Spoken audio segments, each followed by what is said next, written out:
என்னை அன்பு செய்வது போல நான் உங்களை அன்பு செய்கிறேன், என் அன்பில் நிலைத்திருங்கள் என்கிறார் இயேசு. இயேசுவுக்கும் தந்தைக்கும் உள்ள அன்பு ஆழமானது, புனிதமானது, உன்னதமானது. அதே அன்பிலே நம்மையும் இணைத்து கொள்ள இயேசு அழைப்பு விடுக்கிறார். அது நம் கையில்தான் இருக்கிறது. என் கட்டளைகளை கடைபிடித்தால் என் அன்பில் நிலைத்திருப்பீர்கள் என்று இயேசு சொல்கிற பொழுது, அந்த கட்டளையை கடைபிடித்து இந்த அன்பில் நிலைத்திருப்பதற்கு நாம் முயற்சி செய்ய வேண்டும். ஒரு சில கட்டளைகள் சவாலாக இருக்கலாம். மன்னிக்க வேண்டும், விட்டு கொடுக்க வேண்டும், ஞாயிறு திருப்பலிக்கு தவறாமல் வர வேண்டும். ஆனால் எல்லா கட்டளைகளும் மிக உன்னதமாக எடுத்துக்கொண்டு கடைபிடித்தால் இயேசுனுடைய அன்பிலே நிலைத்திருப்போம், இயேசுவின் பிள்ளையாக இருப்போம். கடவுளுடைய அந்த அன்பு நிபந்தனையற்றது.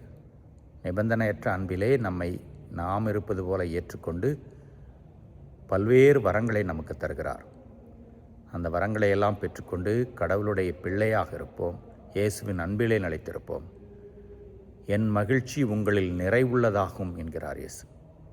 மீண்டும் ஒரு முறை அந்த நற்செய்தி வாசகத்தை வாசித்து பார்த்து இயேசு சொல்ல வருவதை புரிந்து கொள்வோம்.